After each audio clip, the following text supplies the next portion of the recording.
इंसान का जो दिमाग है ना वो एक सिस्टम की तरह है, वो कंप्यूटर की तरह है। जब उसमें बहुत सारी सोचें खुलती है तो एग्जैक्टली बिल्कुल वैसे होता है। वो लोग जो उन्होंने विंडोज़ को इस्तेमाल किया हुआ है तो उनको जानते हैं कि जब आप इनफैक्ट अभी आप अपना लैपटॉप इस्तेमाल कर रहे होते हैं, आप एक विंडो खोलते हैं, आप दूसरी विंडो खोलते हैं, आप तीसरी विंडो खोलते हैं, जब बहुत ज़्यादा विंडोज़ खुली हुई होती हैं तो then there comes a time जब आपका जो सिस्टम है ना, आपकी स्क्रीन वो हैंग होना शुरू हो जाती है। बिल्कुल ऐसे आपका फ़ोन का आप कहेंगे यार फ़ोन मेरी बैटरी बहुत ज़्यादा खा रहा है, तो आप देखते हैं कि यार आपके फ़ोन में तो बहुत सारी ऐप्स खुली हुई हैं, वो आपका डेटा भी ज़्यादा कंज्यूम कर रहा होता है, वो आपकी बैटरी को भी कंज्यूम कर रहा होता है और आपका फ़ोन उससे स्लो डाउन होता है, फ़ोन उससे हीटअप हो रहा होता है। तो ये एग्जैक्टली वही सिचुएशन है जो कि ओवर थिंकिंग से हम अपने दिमाग के साथ करते थे। जब हम चीज़ बहुत ज़्यादा सोच रहे होते हैं, हम अपने मतलब बिल्कुल ऐसा है कि आप अगर बैठे हुए ओवर थिंक करें तो आपको लगता है कि आपकी बॉडी थक गई है, आपकी बॉडी टूट रही है, क्योंकि आपने इतना सोच लिया और सोचों पे किसका कंट्रोल है। जैसे मैंने शो के आगाज़ में बात भी की, लेकिन अब of course then there are therapies, counselling, जिससे हम अपनी ज़िंदगी को थोड़ा सा सुकून में ला सकते हैं। क्योंकि जैसे ब्रेक पर जाने से पहले डॉक्टर कुलसुम यही बात करी थी कि ओवर थिंकिंग जब एक बार हद से ज़्यादा गुजर जाती है और जब बहुत ज़्यादा एक पर्टिकुलर लेवल, सिचुएशन लेवल को हिट कर जाती है तो फिर वो एक बीमारी, एक मर्ज में तब्दील हो जाती है। अच्छा, ब्रेक के बाद हमें जरी जाफरी जो कि इन्फ्लुएंसर, उन्हें भी हमें यूके से ज्वाइन किया है, हम उनके पास भी जाएंगे। जरी आपको शो में हम कहते हैं खुश आमदेद। और डॉक्टर कुलसुम, आपने ब्रेक पर जाने से पहले वो जो मर्ज की बात करी थी जी, वो क्या मर्ज है जो कि हो जाता है? नॉर्मल ख्यालात आते हैं, परेशानी के होते हैं, मेरी जगह दिमाग में घेरी, वो काम हो गया, वो ख्याल गुजर गया, ठीक है। अब this is called a normal thought, एक नॉर्मल सोच है ये। उसके बाद अब सारा मसला कंट्रोल से स्टार्ट हो रहा है, जिसमें हम सबसे पहले हमने बहुत ही वर्ड सुने हैं, ऑब्सेशंस, ऑब्सेशन वसवसे, ठीक है। मैं सोच को कहती हूँ दरवाज़ा तोड़ के अंदर दाखिल होती है, आपका कोई इस पर इख्तियार नहीं होता और आपको पता है कि ये ठीक नहीं है और आप उसको दबाने की एक आपके अंदर एक स्ट्रगल रहती है और उस स्ट्रगल में आपका ब्रेन ऑक्यूपाइड होता है, उसमें सोचता रहता है मैं गलत सोच रही हूँ, और साथ आपके जज्बात गिल्ट के, परेशानी के, एंजाइटी के, फिर आपको पता है ओसीडी जो ऑब्सेशंस जिसमें होते हैं उसमें फिर आपके कुछ रद्द-ए-अमल ऐसे होते हैं कि आप बार बार एक चीज़ को कंपल्सिव बिहेवियर के थ्रू रिपीट करते हैं कि मुझे सुकून मिल जाए। लेकिन वो चूँकि एक सर्किट है हमारा, बहुत सारे तारों की जाल हैं दिमाग में और सब कोऑर्डिनेशन में चलते हैं, एक दूसरे के साथ हार्मनी में चलते हैं, वो डिस्टर्ब हो जाते हैं, जिसमें जेनेटिक्स भी है, जिसमें आपके मौजूदा हालात हैं जो कि आपको शदीद तकलीफ़ देते हैं, ट्रिगर करते हैं। तो ऑब्सेशंस वहाँ से होते हैं और ऑब्सेशंस बहुत ख़तरनाक होते हैं। तो हम कैसे एक ओवर थिंकिंग से वी स्लिप, मैं इसको कहती हूँ फ्रैक्शन ऑफ सेकंड में हम स्लिप करते हैं ऑब्सेशंस में। फिर रुमिनेशंस हैं, रुमिनेशंस मोस्टली औरतों में बहुत पाई जाती हैं। अच्छा, बच्चे हों चाहे बड़े हों, लड़के हों, मेल्स हों, फीमेल्स हों, सब ओवर थिंक करते हैं। दैट्स अ ब्रेन, ये स्ट्रक्चर है इसका खास है। यहाँ में ख़वातीन थोड़ा ज़्यादा सोचती हैं क्योंकि हार्मोन, बिकॉज हाँ, फीमेल्स के हार्मोनल इश्यूज़ बहुत होते हैं, तो वो एक इमोशनल सिग्निफिकेंस है। जब आपको जिस्म में दर्द होगा, चोट लगेगी, तो आप ज़्यादा सोचेंगे मेरे साथ क्या हो रहा है, क्यों हो रहा है, वो भी एक ट्रिगर है। बिकॉज आपका जिस्मानी दर्द, जज्बाती दर्द का सेंटर एक ही है ब्रेन में, ठीक है। फिर आपके आ जाए रुमिनेशन आपके अपने सेल्फ रेफरेंशियल कहलाते हैं, आपकी अपनी खुद साख्ता मनफी ख्यालात, और ये ज़्यादातर पास्ट से रिलेटेड होते हैं। मैं आपसे जानना चाहूँगी कि ये ओवर थिंकिंग किस कदर इंसान के लिए पेनफुल साबित हो सकती है, और आपने अपनी ज़िंदगी में, अपने एक्सपीरियंस में किन लोगों को ज़्यादा ओवर थिंकिंग करते हुए देखा है? और मैं तो इवन फैक्ट जानना चाहूँगी, ऑफ कोर्स आप बिल्कुल एक दूसरे बर आज़म में बैठी हुई हैं, कि कहाँ के लोग आपको ज़्यादा ओवर थिंकिंग करते हुए दिखाई देते हैं? ओह माय गॉड, कितना बड़ा आपने इस वक्त सवाल मेरे सामने फेंक दिया। ये तो इतना मतलब गहरा सवाल है, इसके लिए आई थिंक हमें एक पूरा दिन चाहिए होगा इसका जवाब देते हुए। एक्चुअली अगर हम वैसे सोचें, मैंने अभी सबके थोड़े से मैं गुफ्तगू यहाँ पे सुन रही थी, थोड़ा बहुत जितना सुन पाई हूँ, तो it is all about control. अपने पास्ट के बारे में, अपने नाउ के बारे में और अपने प्रेजेंट के बारे में। It is lack of control. हम जब अपने पास्ट को या फ्यूचर को कंट्रोल नहीं कर पाते हैं तो फिर ओवर थिंकिंग का एक दायरा, एक दलदल सा शुरू हो जाता है। जैसे आप कह रही थी कि कौन ओवर थिंकिंग में मुब्तला हो जाता है, ये बचपन से शुरू होता है, ये अडल्टहुड में आता है, ये टीन्स में भी होता है, ये खुसूसन जितनी एज बढ़ती जाती है तो उतनी ही ओवर थिंकिंग का जो है सिलसिला हो जाता है। इसका एक्चुअली कल्चरली कोई ताल्लुक नहीं है। आप ईस्ट में बैठे हो, वेस्ट में बैठे हुए हो। वेस्ट में इसके बारे में ज़्यादा इंफॉर्मेशन है, इसके बारे में ज़्यादा एक्सपोजर है, और जो मेंटल हेल्थ इश्यूज़ हैं जो इसके साथ अराइज़ होती हैं, उनके बारे में गुफ्तगू करना यहाँ पे थोड़ा-सा ओके है। अभी जैसे यहाँ पे हमारी गेस्ट ने कहा कि अगर हमें हमारी ना तरफ हमारे कल्चर में अपने ख़ानदान वालों को खुश रखने का बहुत वो एक इशू है। हमारे तो शादियां भी अगर हो जाए पहले सबसे पहले हम उनके पास जाते हैं जो हमारी फूफियां नाराज़ बैठी होती है। खैर फूफियां बेचारी भी बदनाम है, लेकिन वो रिश्तेदार जो मामे फूफे ताए वारा उनको पहले मनाना होता है। हमें कोई भी डिसीजन लेते हुए बाकी सबके मुंह देखने होते हैं कि अच्छा, जैसे एक बात है, लोग क्या सोचेंगे, बच्चे ने करियर ऑप्ट करना है, लोग क्या सोचेंगे, मेरा बच्चा क्या नाई बनना चाहता है, अरे भाई नाई नहीं बनना चाहता, मैं सैलून खोलना चाहता हूँ, लोग क्या सोचेंगे, तुमने फलाने बंदे से शादी कर ली है। ये लोग क्या सोचेंगे मेरे ख्याल से जिन जिन जिन जिन कल्चर में ये सवाल बहुत ज़्यादा पाया जाता है। सो मुझे लगता है सर उनके अंदर ज़्यादा ही बीमारी है, क्योंकि वेस्ट में ना आपने रिश्तेदारों को खुश रखना है, वहाँ पे तो लोग बच्चों को भी इतना खुश नहीं रख रहे थे। बच्चों को भी पता है कि माँ बाप को भी बस हमने एक लेवल तक, क्योंकि बाउंड्री सेट होगी ना वहाँ पे। ये आपने बिल्कुल सही कहा। यहाँ पे वेस्ट में रहते हुए मैं यही देखती हूँ कि काश कोई एक मिड होता वेस्ट के और ईस्ट के दरमियान में। ईस्ट में क्या है, ये जो लोग क्या सोचेंगे ये बिल्कुल हमें पूरे मुकम्मल तौर पे कंज्यूम कर जाती है। वेस्ट में थोड़ा-सा एक अलग तरीका से यहाँ पे कोई भी नो वन केयर्स। एक तरह से 2 मुख्तलिफ एक्सट्रीमिटीज़ हैं, काश एक दरमियान आ जाता। लेकिन अभी मैं एक और बात पे एक्चुअली ऐड करना चाहूँगी। अभी जो हमारी प्रीवियस गेस्ट ने कहा ट्रॉमा एंड पीटीएसडी के हवाले से उन्होंने बात की, बहुत ही उन्होंने ज़बरदस्त की। मैं एक चीज़ और ऐड करना चाहूँगी, बहुत एक्चुअली इंटरेस्टिंग गूगली यहाँ पे फेंकना चाहती हूँ। नार्सिसिज़्म, ख़ास तौर के कोवर्ट नार्सिसिज़्म, जो कि यहाँ पे डॉक्टर साहिबा समझ पाएँगी इस चीज़ को। नार्सिसिस्ट तो ऑब्वियसली उनके इर्द-गिर्द पूरी दुनिया घूम रही होती है, वो सीना तान करके कहते हैं कि हम सही हैं, हम जो चाहते हैं वैसे ही होना चाहिए। लेकिन एक जो कोवर्ट नार्सिसिस्ट है वो ओवरथिंकर का माहिर है, वो किंग है ओवरथिंकर्स। चूँकि ऑब्वियसली वो भी उतना ही सेल्फ ऑब्सेस्ड होता है।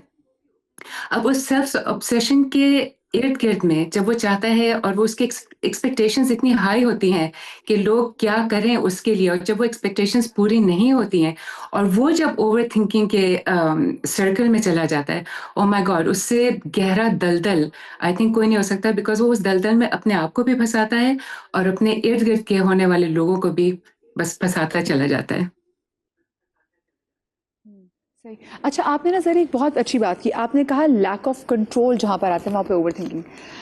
आपको लगता है कि it's because of lack of forgiveness as well, क्योंकि हम अपने पास में अपनी बहुत सारी चीज़ों को खुद ही अपने आप को ही माफ़ नहीं करते, तो क्या अपने आप को ना माफ़ करने से भी ऐसी बहुत सारी ओवर थिंकिंग की मिसाल जन्म लेते हैं? आपने इस वजह ना मेरे बहुत ही एक फेवरेट टॉपिक के ऊपर बात छेड़ी है, चूँकि मैं अक्सर अपने कंटेंट पे फॉरगिवनेस के ऊपर बात करती हूँ, और ये बहुत एक मुश्किल टॉपिक है। लोग मुझसे ज़्यादा इख्तिलाफ़ात करते हैं कि नहीं, फॉरगिवनेस आसान नहीं है। हाँ, लेकिन मैं इसको 2 नज़रिए से देखती हूँ। मैं ये देखती हूँ कि फॉरगिवनेस जो है आप अपने दिल से एक पहाड़ उतार रहे होते हैं, और दूसरा ये है कि अगर मैं थोड़ा-सा स्पिरिचुअल तौर पे देखूँ, ये जब आप टोटली अल्लाह के ऊपर सरेंडर करते हैं ना, फुल ऑन सरेंडरशिप, तो एक तो फॉरगिवनेस भी ऑटोमेटिकली आती है, लेकिन ये जो ओवरथिंकिंग का जो हिसाब-किताब है, वो भी जब आप टोटली अल्लाह पे 100% सरेंडर करते थे, मलंग हो जाते हैं मस्त होकर के, तो ओवरथिंकिंग का बोझ भी जो है इस लिहाज से थोड़ा-सा फिर हल्का होना शुरू हो जाता है। तो ये 2 आप मुख्तलिफ नज़रियों से देख सकते हैं, क्लिनिकल, साइकोलॉजिकल या तो फिर स्पिरिचुअल। यहाँ पे मुझे एक छोटी सी ब्रेक लेनी, ब्रेक के बाद हाजिर होते हैं।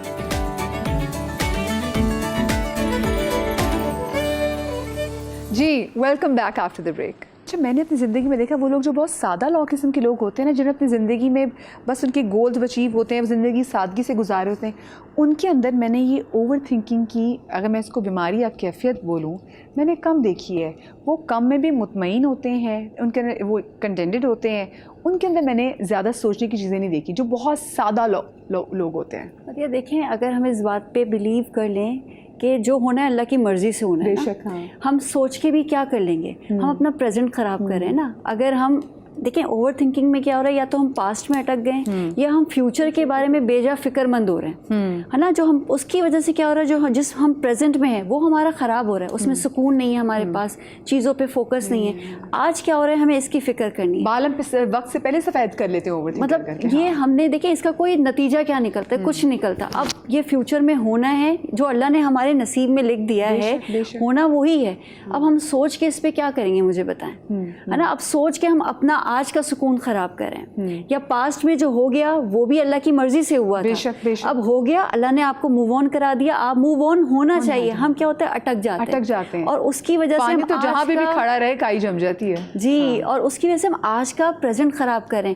अब अगर ये ओवर थिंकिंग, अब हम एक बात करें ना, अभी तो एक कैफियत है कि हम सोचे चले जा रहे हैं। अगर मैं डॉक्टर पॉइंट ऑफ व्यू से आपको बताऊं तो देखिए, अगर बॉडी के अंदर जब हम ओवर थिंक कर रहे होते हैं ना, हमारे हार्मोनल, एक तो फीमेल के हार्मोन्स डिसबैलेंस हो रहे हैं, लेकिन मुसलसल उस कैफियत में रहने की वजह से दो और हार्मोन्स हैं जिसमें कॉर्टिसोल आ गया, एड्रेनलिन आ गया, अगर वो मुसलसल बॉडी में बढ़ा है तो हम एक फाइट और फ्लाइट वाली एक मैं ये टर्म समझना चाह रही हूँ, उसमें रहते हैं, है ना, कि मतलब आप देखें उसको क्या होगा कि जब स्ट्रेस है ना, आपका दिल की धड़कन भी तेज है, आपको कोई जोर से भी बात करेगा, आपको दिल की धड़कन तेज होना शुरू हो जाएगी। कोई आपसे, अगर आपके सामने कोई ऐसे टीवी या कोई ड्रामा देख लिया, वो आप पास्ट में चले गए, वो आप ट्रिगर हो गई चीज़ें, तो वो मुसलसल वो कैफियत आपकी जिस्मानी जो होती है ना, सेहत तो ख़राब कर रही होती है, लेकिन आपकी दिमागी सेहत भी ख़राब हो रही होती है। मैं कहती हूँ एक सेल में जाके ना वो आपकी सब वो चीज़ें बैठ जाती हैं। अच्छा, मुझे बताएं, इसका मतलब है कि अगर इसको ये कहना गलत नहीं होगा दैट हम ओवर थिंक कर करके बहुत सारी चीज़ों को ज़रूरत से ज़्यादा we are challenging God's will. बिल्कुल। देखिए, एक्शन ओरिएंटेड अगर आप होंगे ना, सोच आई, उस सोच के बाद आपको कुछ करना है, हम वो करने वाला पार्ट भूल जाते हैं। वो सोच कंटिन्यूटी में चली जा रही है। जो भी आपने जैसे बात की, सादा लोग हैं, वो एक्शन ओरिएंटेड होंगे। आप जिसको भी देखेंगे, जो भी आपको लगेगा कि अच्छा हाँ यार, ये अपनी ज़िंदगी में जो है वो इतना कोई बैठ के नहीं कुछ बैठा हुआ है लेके चीज़ें, वो इसी वजह से है कि आपने सोचा, आपने डिसीजन लिया और एक्शन लिया। जब तक आप एक्शन तक नहीं पहुंचेंगे ना, तो फिर वो आप वहीं फंस गए। अब वो उसको आप बिल्डअप जो भी करते रहें, जिस तरह मर्जी बनाते रहें, जो भी महल बनाना है या अपने कुटिया बनानी है, वो आपकी मर्जी है, लेकिन आपको एक्शन लेना पड़ेगा। जरी माँ से मौजूद चाहती हूँ, क्योंकि जरी माँ से इस ब्रेक में, जरी मुझे वैसे एक बात बताइएगा, ये ओवर थिंकिंग करने की वजह से इंसान की नींद उड़ जाती है या नींद कम आने की वजह से लोगों को ओवर थिंकिंग की बीमारी होती है? देखिए मेजान, हकीकत ये है कि ओवर थिंकिंग हम सब करते हैं। ये सेल्फ प्रिजर्वेशन का एक मेथड है। हम अपनी लाइफ को कंपार्टमेंटलाइज कर पाते हैं थोड़ा सा कभी कभार ओवर थिंकिंग की वजह से, लेकिन जब ये सेल्फ ऑब्सेसिव हो जाता है तब प्रॉब्लम शुरू हो जाती हैं। ओवर थिंकिंग जो है ना, जैसे मैंने अभी कहा था, लैक ऑफ कंट्रोल है। और बेसिकली जब आपकी एक्सपेक्टेशंस ना पूरे होने का गम होता है बेसिकली। अगर आप माजी में देखते हैं जो आपकी एक्सपेक्टेशंस थी और वो पूरी नहीं हुई, आप उस पर ज़्यादा तवज्जो दे रहे होते हैं बनिस्बत उन एक्सपेक्टेशंस की जो कि पूरी हुई, लेकिन उनको हम देखते नहीं हैं। और इसी तरह जब हम फ्यूचर की तरफ देखते हैं तो हम उसका गम मना रहे होते हैं ऑलरेडी उन एक्सपेक्टेशंस की जो कि शायद अभी पूरी हुई है या ना हुई है। रिजेक्शंस का मना रहे होते हैं और फेलियर्स का मना रहे होते हैं, इसमें रिजेक्शन भी आ जाता है। इसमें एक्सपेक्टेशंस में इतने आप अल्फाज डाल सकते हैं, यही सारी चीजें आ जाती हैं। एक्सपेक्टेशन जो है ना, वो हर रिश्ते की, हर सोच की या तो तबाही हो सकती है या तो फिर उसको बुनियादी तौर पर मजबूत भी कर सकते हैं। डिपेंड करता है कि आपका नजरिया एक्सपेक्टेशन का नेगेटिव है या पॉजिटिव है। ट्रू। तो आपके नज़दीक अगर मैं आपसे जानना चाहूँ कि ओवर थिंकिंग को ख़त्म करने के लिए क्या इंसान को मेंटल एक्सरसाइज करनी चाहिए, तो वो क्या होगी? देखिए, सबसे बड़ी गलती जो हम सब करते हैं, मैंने भी की है अनफॉर्चुनेटली, ये है कि अगर कोई ओवर थिंकर हमारे सामने कहते हैं अरे बस छोड़ो सोचना बंद कर दो। मैं तो ये कह रही, मैंने तो शो के आगाज में कहा है कि टॉपिक मेरा है, मेरी टीम से जब मैंने कहा था भी हमने क्या शो करना है कल, तो उन्होंने कहा आपकी बीमारी पे, मैंने कहा मेरी तो काफी दिमागी बीमारी है। इन्होंने कौन सी आज पिक की है, तो दैट वाज ओवर थिंकिंग, क्योंकि मैं करती हूँ बहुत ज्यादा। हाँ, नहीं, ओवर थिंकिंग हम सब करते हैं वैसे, जैसे मैंने कहा ना, ये तो एक नेचुरल सी चीज़ है। लेकिन ओवर थिंकर को ये कहना कि अब ओवर थिंकिंग करना बंद कर दो, ये सही नहीं है, वो किसी मसले का हल नहीं है। बल्कि मैंने अब थोड़ा सा अपनी ज़िंदगी में क्या करना शुरू किया, बिकॉज ऑब्वियसली जैसे मैंने कहा कि ओवर थिंकिंग हम सब करते हैं। अब अपने लिए मैंने क्या किया है कि अगर जैसे मैं उस ज़िंदगी के लम्हे में आती हूँ कि अब सोच रही हूँ कि अल्लाह ये जो है ना मुझे अंदर से कंज्यूम कर रही है, मैं अपने आप के लिए 2 मुख्तलिफ सिलसिले देती हूँ। पहला सिलसिला ये होता है कि मैं अपने आप को 5 मिनट देती हूँ। उस 5 मिनट के अंदर मैं ये सोचती हूँ कि मैं अपनी सोच को तब्दील करके, इस सोच को तब्दील करके जो मुझे अभी मेरा सुकून छीन रहा है कि मैं अपने आने वाले 5 मिनट, 5 घंटे, 5 दिन, 5 हफ्ते किस तरह से चेंज कर सकती हूँ, क्यों को क्या मैं बदलना चाहती हूँ, कैसे मैं बदलना चाहती हूँ। और नंबर 2, अगर फिर भी वो सोच जो है ना मुझे बिल्कुल अंदर से खाए जा रहे हैं, मैं अपने आप को उससे अलग नहीं हो पा रही हूँ, मैं फिजिकली उठ के उस जगह को छोड़ के दूसरे कमरे में जाती हूँ और एक बड़ा ग्लास ठंडा पानी का लेती हूँ, लिटरली उस थॉट प्रोसेस को मुकम्मल तौर पे तोड़ने के लिए। तो ये 2 चीजें होती हैं जिस तरह से फिर मैं सोच सकती हूँ कि ओवर थिंकिंग को तो सही मामी मुतकियान की कॉल पे अमल करती हैं कि मौलवी का कॉल है कि अगर एकदम कोई सोच भी और गुस्सा भी हुआ है तो आप फौरन अगर बैठे हैं तो खड़े हो जाए, खड़े हैं तो बैठ जाए, मतलब अपनी पोजीशन चेंज करें और पानी का गिलास पीते हैं।